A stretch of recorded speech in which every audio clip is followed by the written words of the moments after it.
How's it going, everybody? Hope we're all doing alright today. Back with a brand new video, and as you can see, got company with me today. Those who are loyal to the channel will have seen this person before. This is my historical consultant, my sister Millie, who did some information on the Titanic for us in the Pendle Hill Witches episode. Did. And then this guy over here, he's the most important player in the game. He's the driver. He takes us to all these locations. And we're in Clifton Country Park today, which is a Bigfoot hotspot here in the north west of England. So yeah, we're going to talk about that, the supernatural Bigfoot, supernatural elements to this being. So if that sounds like something you're interested in learning more about, please stick around to find out more. Bye everyone.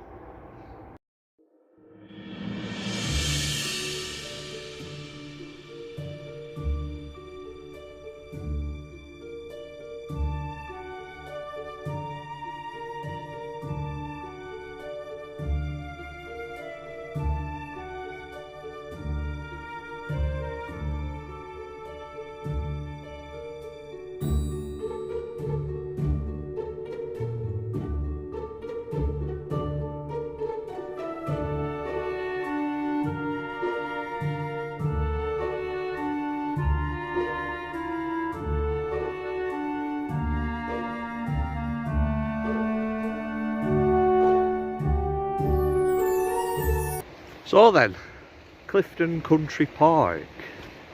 Been here a couple of times in the past. It's just outside of Manchester. Obviously I'm a Blackburn native. So it's about 40 minutes or so from where I live. And yeah, it's just outside of Manchester. And there's a lot of activity around here for the UK Wildman, British Bigfoot. In fact, a couple of weeks ago when I first posted my Bigfoot sighting video, a gentleman got in touch with me over Facebook telling me that his friend had seen a red-haired yeti type creature along this bike trail that I'm walking along now. So yeah, very interesting is that. As I say, for some reason there's a lot of sightings around here, a lot of activity.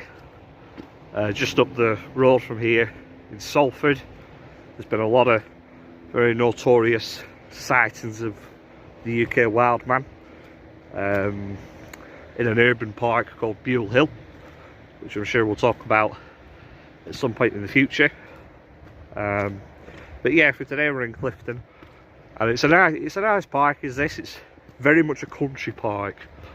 A lot of families and dog walkers around here, which, you know, on its outset it would seem extremely bizarre why it would be so common for wildman sightings around here, but it is. So the main theory amongst the British Bigfoot community as to why this park seems to be so significant with sightings of the UK Wildman. It's this fast flowing body of water that's running by the side of me here, and that's the River Irwell, which is it's a tributary that joins up with the River Mersey. But it goes from there, you can pretty much, if you follow those river systems and tributaries, it can take you up into Scotland, Northumberland, and possibly the UK Wildman, British Bigfoot, whatever you want to call it, follows this tributary. But there's got to be something here that draws them, one would assume, if this is a flesh and blood creature, what we've spoken about many times before in the past on this channel. Little side note that I wanted to make: this train track that I'm walking parallel to right now, this is the Manchester line, and back in 2017 I used to work in Manchester. I worked at a college where they taught animal care. I used to look after the animals. Anyway, that's not really relevant. The point that I'm making is that every day, well, not every day, 5 days a week, sometimes 6, I'd be on this train first thing in the morning, and one of the train stops on the way to Manchester is Clifton, which obviously is I'm still in Clifton Country Park right now. This is right on the outskirts of it, and obviously from a train seat, your perspective was just a valley of trees, you know, to the left hand side. Here comes the train now.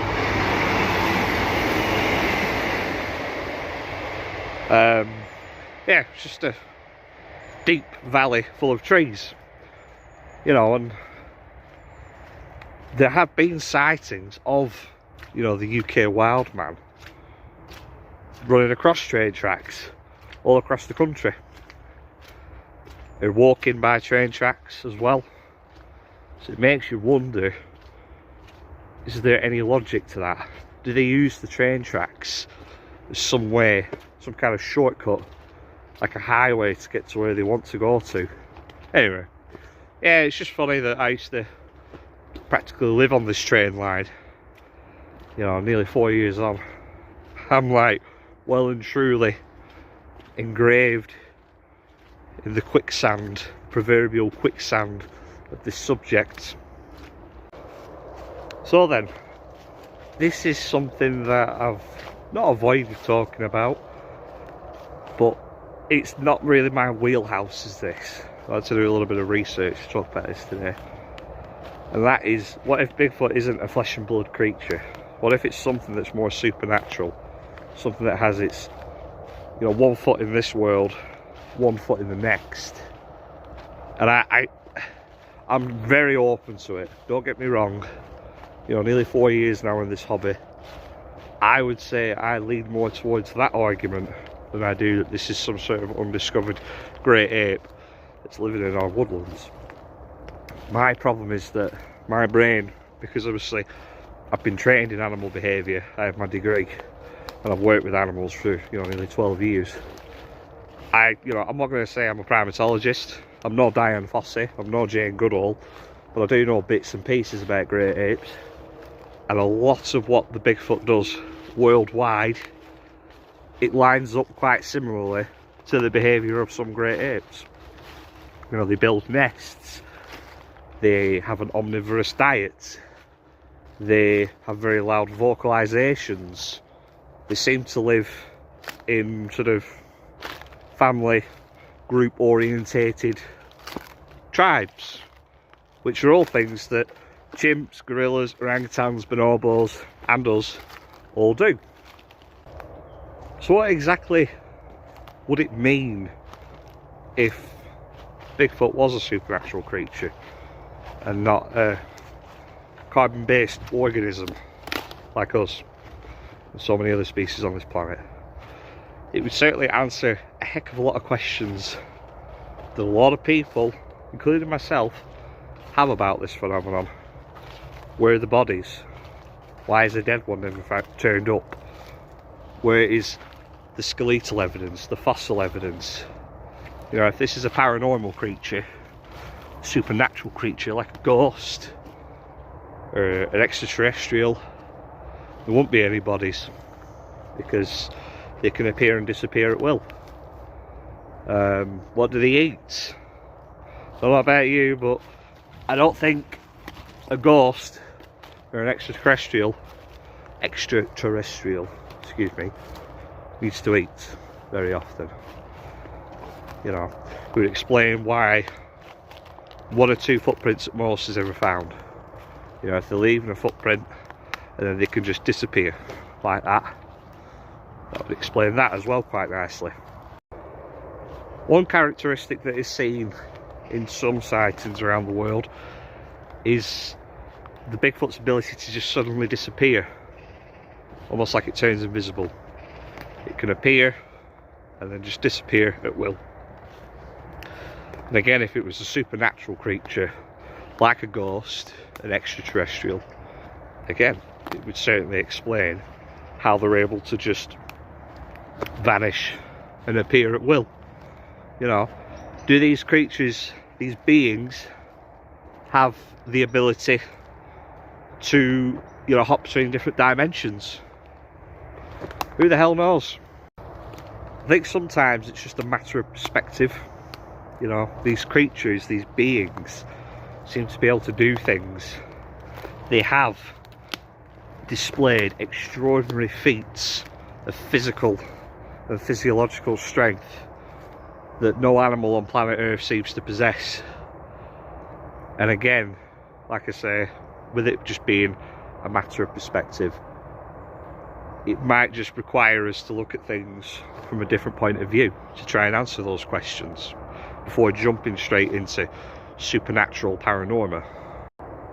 I think that's where, me personally, I'm not like trying to make myself out to be some sort of, you know, saviour or role model to this hobby, but I really try and apply my understanding of animal behaviour to this subject best I can. As I was saying before, some of the characteristics that Bigfoots around the world display, behavioural characteristics, are seen in great apes, but not all of them. Like I was saying about them being able to appear and disappear at will, you know, that goes definitely down more the supernatural avenue. Now, one thing that is reported around the world with Bigfoot type creatures is that their eyes glow sometimes, particularly the yowies in Australia. They're reported as having red glowing eyes quite a lot. And a train. Now, I saw a very interesting article a couple of days ago about Tasmanian devils, which obviously are a small carnivore that come from the island of Tasmania, just off the coast of Australia, coincidentally where the yowies are from. And they've been recorded in captivity for the first time ever as having biofluorescent eyes, as in their eyes glow in the dark. They glow these really bright neon colours, and I was absolutely blown away when I saw these pictures. I thought, that is incredible. Now, what if, just for argument's sake, Bigfoots can do the same thing? It would explain and answer a lot of questions with that, if their eyes were able to glow in a biofluorescent colour, just like the Tasmanian devil. Back to the camouflage and cloaking argument that we've mentioned in the past. The ability of these creatures to seemingly disappear at will. Now, in the animal kingdom, there are animals that have the ability to camouflage themselves, obviously. You know, a polar bear, the reason it has evolved white fur is so that it can hide in the tundra background and sneak up on its prey more efficiently. But in the world of reptiles, for example, in the world of fish, some animals have what are called chromatophores, which are a type of pigment in the skin cells that allow them to change colour depending on their reaction to a stimulus, whether that be hormonal, whether that be, you know, for mating purposes, whether it be for temperature. You know, some lizards will turn a dark brown black colour first thing in the morning, better to absorb the heat from the sun, because obviously a darker colour retains heat, light colours reflect it, don't they? You know, so just because it's, to my knowledge, chromatophores, you know, that kind of skin camouflage has never been recorded in mammals, to my knowledge. I might be wrong, but if it hasn't been recorded, what is to say that Bigfoots can't do it as well?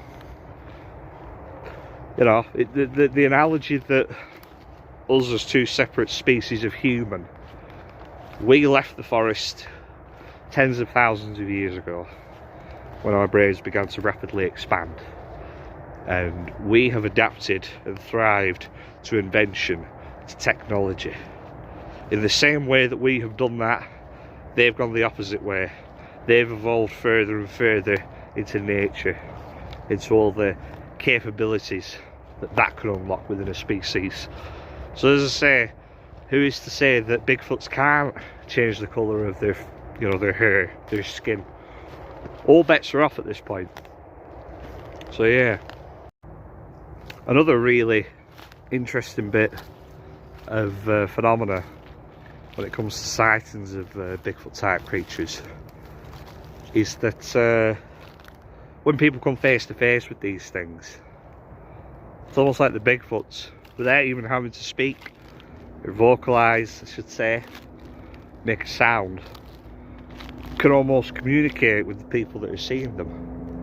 You know, don't take a picture of me, don't draw your firearm out, don't come any closer. And I find that interesting. Playing overhead now. It's because this is right next to Manchester. So much background noise in this video. Sorry about that. Just when I approached this lake here, a massive heron took off. Wish I could have caught that on camera. Very cool though. So yeah, like I was saying about Bigfoots being able to communicate through telekinesis, it reminds me a lot of dogs does that. How dogs, you know, they, you know, the phrase dogs have a sixth sense, and it's because they can pick up on emotions, states of stress through electromagnetic waves. So it makes me wonder, can Bigfoots do the same, but to a higher extent? Almost like they can literally read our minds. Very interesting and possible. So do I believe that these creatures are paranormal? That they're more ghost-like? I think that they have adaptations and capabilities that we just simply don't understand from a biological perspective, from a zoological perspective. The things that we haven't discovered yet is external thinkers, and they are phenomena that we label as paranormal. I think that's what they are. I don't think it's a great ape in the true sense of a gorilla or an orangutan, chimpanzee, bonobo. I think they're very, very similar to us, you know, human, if you want to say that, even though we are technically classed as a great ape. I think they're a type of human, but in the way that we have become masterminds of technology, they've done that for nature. So I'm going to wrap it up there now for today. Dad and Millie are waiting for me back at the car. Well, I've gone off the track a little bit. Yeah, been a nice video as this. Very, very challenging for me to think about stuff like this, because as I say, it's not my wheelhouse, the paranormal. As much as I'm fascinated by it, I'm still, I won't say I'm still a flesh and blood guy, as in this is a carbon based organism what we're dealing with, but that's where my personal knowledge and expertise really lends itself to this subject. But I'm getting better at it. Another train. Yeah, I really apologise. This video, if there's been a lot of background noise of transport, it's because Clifton, there's a train line here, and then over that way there's it's the motorway. So yeah, you don't realise how loud these things sound until you watch it back later on the video. So hopefully my, you know, narration has come out okay. So yeah, thank you for watching. If you made it through to the end of the video, appreciate it. Please let me know if you want to, what your thoughts are on if Bigfoot is a paranormal creature. Please leave a like if you want to, subscribe if you haven't, and I'll see you all further on down the line. Bye bye.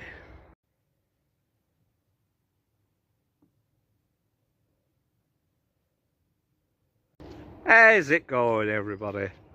Hope we're all doing alright today. How's it going, everybody? Hope we're all doing alright today. Back with a brand new video. And it's...